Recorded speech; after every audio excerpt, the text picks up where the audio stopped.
সংস্কার নিয়ে ঐকমত্য কমিশনের প্রশ্নোত্তর পদ্ধতির সময় উপযোগী নয়, নির্বাচন দীর্ঘায়িত হওয়ার আশঙ্কা। ধর্ষণের প্রতিবাদে বিক্ষোভে উত্তাল দেশ, ৩ কার্যদিবসের মধ্যে বিশেষ ট্রাইব্যুনাল গঠন, ৫ দফা দাবি। সাভারে বোমা ফাটিয়ে দোকানে হামলা, স্বর্ণ ব্যবসায়ীকে খুন, অলংকার ও নগদ টাকা লুট। রাজধানীতে পুলিশের অক্সিলারি ফোর্স নিয়োগের সিদ্ধান্ত, যথাযথ নিয়ন্ত্রণে সুফল পাওয়ার আশা।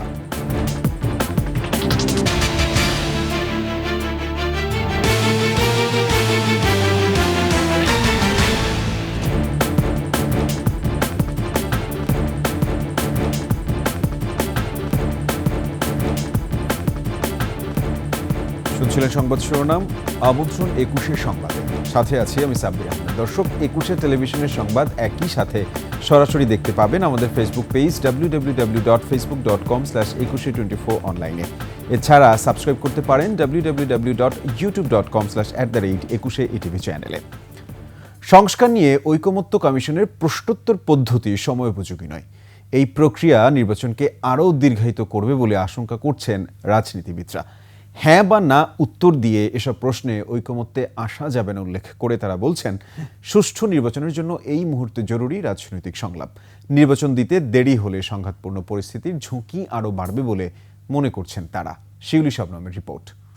কয়েকশো পাতা, সেইটা পড়ে প্রতিটি বিষয়ে আমাদের এগুলো দিতে গেলে তো অসংখ্য সময় লাগে।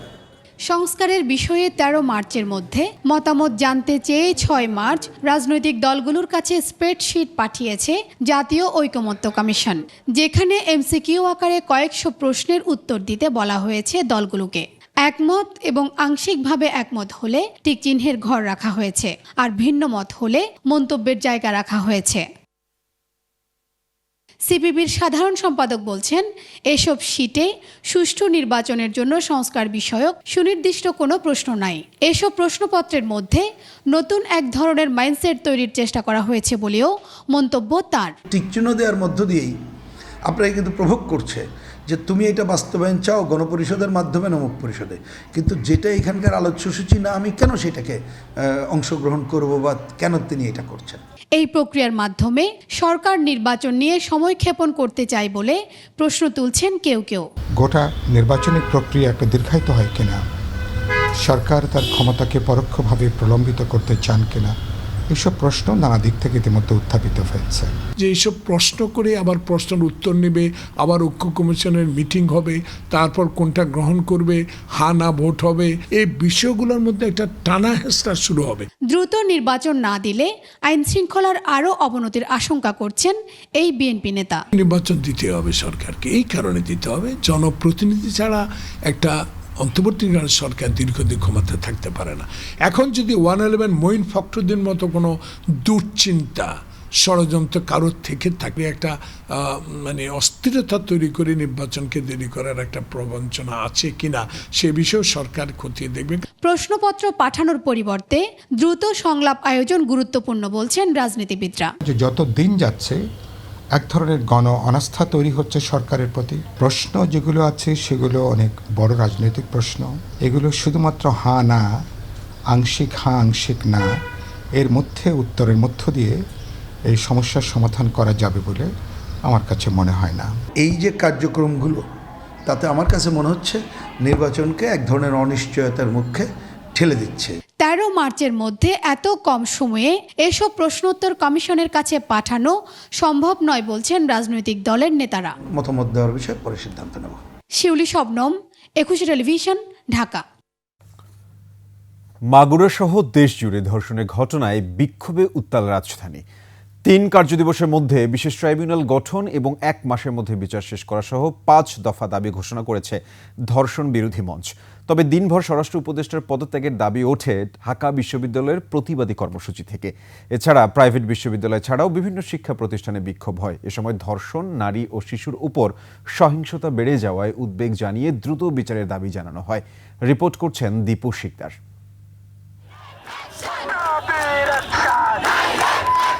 দিনভর প্রতিবাদ মুখর ক্যাম্পাস।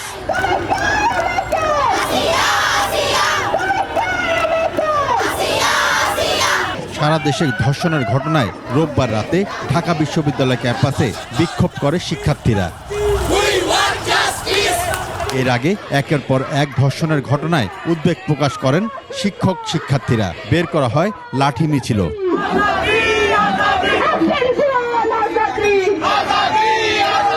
প্রতিটি ধর্ষণের ঘটনায় সুষ্ঠু তদন্ত, সংগ্রহে দ্রুত সময়ের মধ্যে অপরাধীদের বিচার নিশ্চিত করার দাবি উঠে প্রতিবাদী কর্মসূচি থেকে। আমরা চাই এই ধরনের ঘটনা দৃষ্টান্তমূলক বিচার, যত দ্রুত সম্ভব এই ধরনের ধর্ষককে দৃষ্টান্তমূলক শাস্তি দেওয়া। আমাদের ক্যাম্পাসের মধ্যে এসে ক্যাম্পাসের কর্মচারীরা বা যাই হোক বহিরাগত মানুষরা আমাদের সহপাঠীদেরকে নিপীড়ন করছে। সম্প্রতি ঢাকা বিশ্ববিদ্যালয়ের ছাত্রীকে হেনস্থার প্রতিবাদেও এদিন কার্জন হলের সামনে বিক্ষোভ হয়।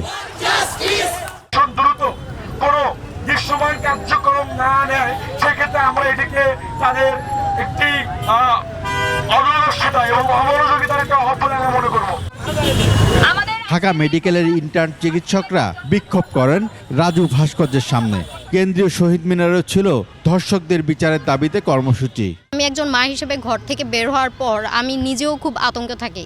শিশু থেকে শুরু করে বয়স্ক মহিলা কেউই কিন্তু আমাদের দেশে এখন সেফ নাই। গ্রাম্য সালিশের মাধ্যমে এগুলো মিটিয়ে ফেলা হচ্ছে, কোনো ধর্ষকের বিচার হচ্ছে না। যদি শাস্তি হয় তাহলে আসলে যারা ধর্ষক তাদের মধ্যেও বিন্দুমাত্র হলেও হয়তো ভয় কাজ করবে। বর্তমান স্বরাষ্ট্র উপদেষ্টা বা আইন উপদেষ্টা ওনাদের কারোরই কোনো ভ্রুক্ষেপ আছে বলে কোনোভাবেই মনে হয় না। আমরা জনসম্মুখে ধর্ষকের ফাঁসির দাবি চাই এবং ফাঁসি কার্যকর বাস্তবায়ন দেখতে চাই। এছাড়া সাউথ ইস্ট সহ বিভিন্ন বেসরকারি বিশ্ববিদ্যালয়ের শিক্ষার্থীরাও নিজেদের ক্যাম্পাসে ধর্ষণ বিরোধী প্রতিবাদী কর্মসূচি পালন করেন। দীপু শিকদার, 21 টেলিভিশন, ঢাকা। আইনশৃঙ্খলা পরিস্থিতি নিয়ন্ত্রণে ব্যর্থতার দায় স্বীকার করে জনগণের কাছে ক্ষমা চেয়েছেন আইন উপদেষ্টা ডক্টর আসিফ নজরুল। সচিবালয়ে 3 উপদেষ্টার সংবাদ সম্মেলনে তিনি বলেন, এখন থেকে সরকার আইন শৃঙ্খলা পরিস্থিতি নিয়ন্ত্রণে আরও কঠোর হবে।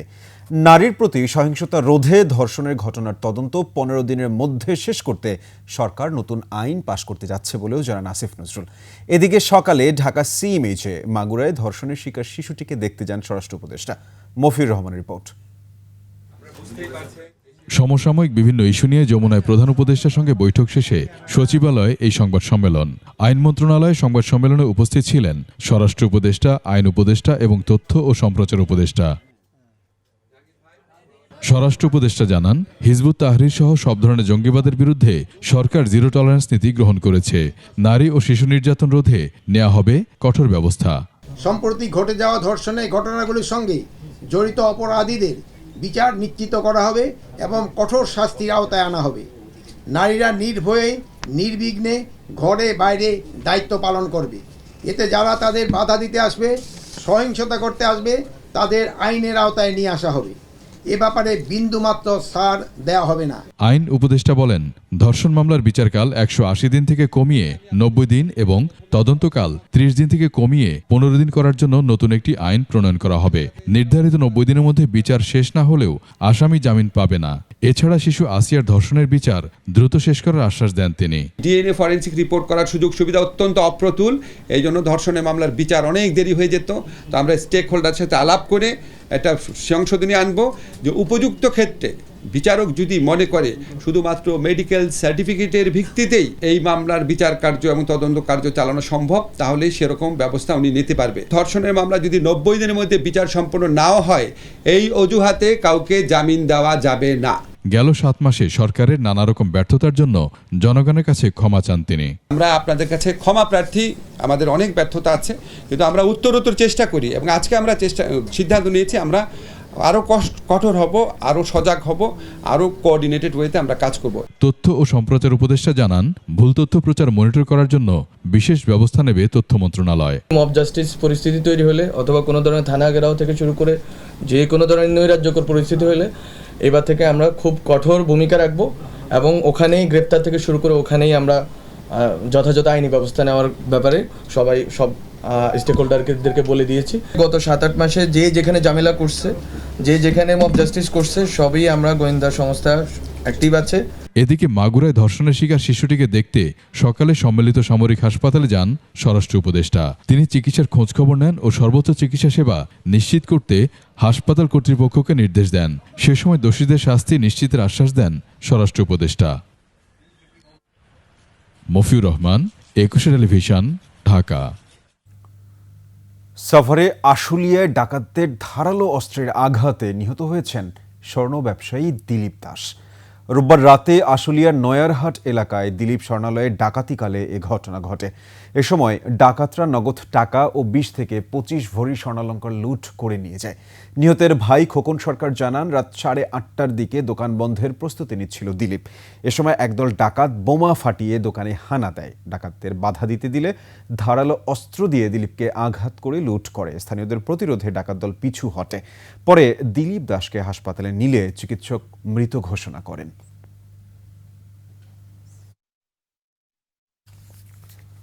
রাজধানীর বিভিন্ন শপিং মল সহ আবাসিক এলাকার নিরাপত্তায় পুলিশ ও অন্যান্য আইনশৃঙ্খলা বাহিনীর বাইরে বেসরকারি কর্মীদের অক্সিলারি ফোর্স হিসেবে নিয়োগ দেওয়ার সিদ্ধান্ত নিয়েছে ডিএমপি। সাবেক পুলিশ কর্মকর্তারা বলছেন, রাজনৈতিক পক্ষপাতিত্ব না থাকলে এবং তাদের যথাযথ নিয়ন্ত্রণ করা গেলে এই ফোর্স গঠনের উদ্দেশ্য সফল হবে। বিস্তারিত সিরাত আল মুস্তাকিমের রিপোর্টে। সম্প্রতি রাজধানীসহ দেশের বিভিন্ন স্থানে ঘটছে ছিনতাই, ডাকাতি, ধর্ষণ ও হত্যাসহ নানা অপরাধ। হামলা হয়েছে পুলিশের উপরেও। কেড়ে নেওয়া হয় মোবাইল, মানিব্যাগ সহ ওয়াকিটকি।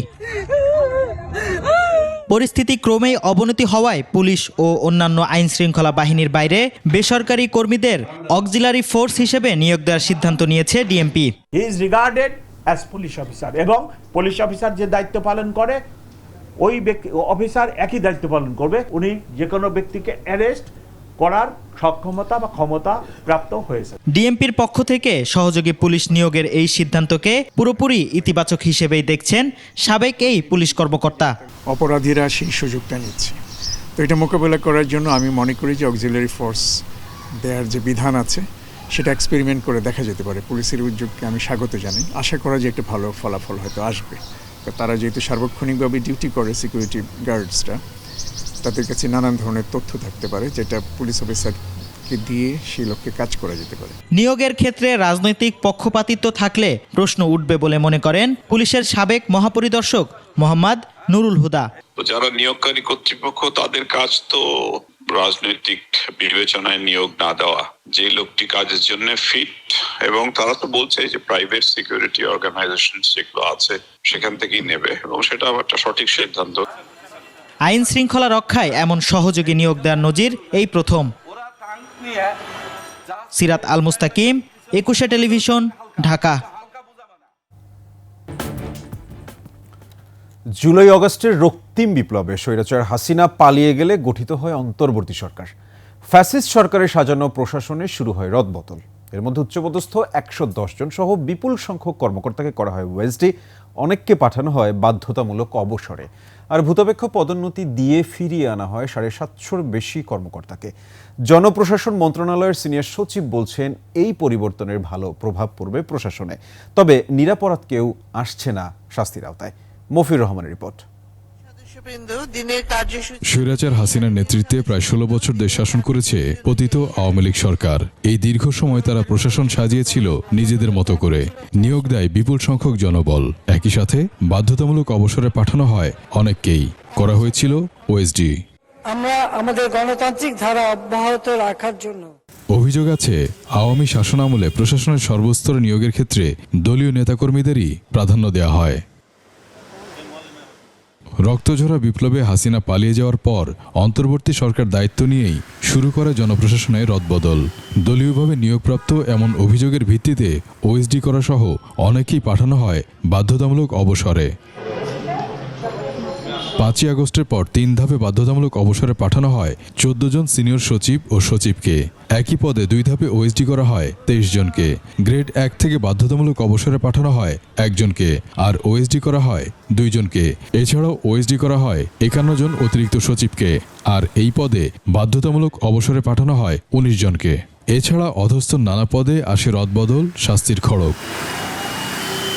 এই বিষয়ে জনপ্রশাসন মন্ত্রণালয়ের সিনিয়র সচিব বলেন, বিপ্লব পরবর্তীকালে প্রশাসনের এই পরিবর্তন ভালো প্রভাব নিয়ে আসবে। তবে এক্ষেত্রে নিরপরাধ কেউ যেন শাস্তির আওতায় না আসেন সেটিও দেখা হবে। কিছু ওএসডি হয়েছে, কিছু বাধ্যতামূলক চাকরি গেছে, আবার প্রমোশনও হয়েছে অনেকের। এটা একটা হলো অনগোয়িং প্রসেস। আমরা যেটা চাচ্ছি চেঞ্জ হোক, পজিটিভিটি আসুক। 4 জন মাননীয় উপদেষ্টার সমন্বয়ে একটা প্রশাসন সংক্রান্ত কমিটি করা হয়েছে। এখন এই কাজগুলো ওখানে হয়, আমরা জারি করি। ফ্যাসিস্ট সরকারের সময় ওএসডি ও বাধ্যতামূলক অবসরে পাঠানোর মধ্যে ভূতাপেক্ষ পদোন্নতির জন্য 1540টি আবেদন জমা পড়ে। এর মধ্যে বঞ্চনা নিরসন কমিটির আবেদন বিবেচনা করে 764 জনকে ভূতাপেক্ষ পদোন্নতি দেওয়া হয়। এই রদবদলের বিষয়ে প্রশাসন বিশেষজ্ঞ বলছেন, একসাথে অধিক সংখ্যক কর্মকর্তাকে ওএসডি বা বাধ্যতামূলক অবসরে পাঠানো ঠিক নয়। যাদেরকে আপনার অবসরে দেওয়া হচ্ছে এরা কিন্তু আবার ভবিষ্যতে ফিরেও আসতে পারে। যেমন বিগত সরকারের আমলে দেওয়া হয়েছে অবসরে, এখন তো তারা সরকারের বিভিন্ন পর্যায়ে উচ্চতর পদগুলিতে আছেন। প্রশাসনে এ ধরনের যে কোনো পদক্ষেপ নেয়ার আগে যাচাই বাছাই করা প্রয়োজন বলেও মনে করেন এই বিশেষজ্ঞ। আত্মপক্ষ সমর্থনের সুযোগ দেওয়ার পরে বিভাগীয় মামলা নিয়ে যদি তাদেরকে দোষী পাওয়া যায়, তাদেরকে চাকরি থেকে বরখাস্ত করে দেন। মফিউর রহমান, 21 টেলিভিশন, ঢাকা। এরই সাথে শেষ করছি 21 সংবাদ। যাবার আগে সংবাদ শিরোনামগুলো আরও একবার। সংস্কার নিয়ে ঐকমত্য কমিশনের প্রশ্নোত্তর পদ্ধতি সময় উপযোগী নয়, নির্বাচন দীর্ঘায়িত হওয়ার আশঙ্কা। ধর্ষণের প্রতিবাদে বিক্ষোভে উত্তাল দেশ, 3 কার্যদিবসের মধ্যে বিশেষ ট্রাইব্যুনাল গঠন, 5 দফা দাবি। সাভারে বোমা ফাটিয়ে দোকানে হামলা, স্বর্ণ ব্যবসায়ীকে খুন, অলংকার ও নগদ টাকা লুট। রাজধানীতে পুলিশের অক্সিলারি ফোর্স নিয়োগের সিদ্ধান্ত, যথাযথ নিয়ন্ত্রণে সুফল পাওয়ার আশা।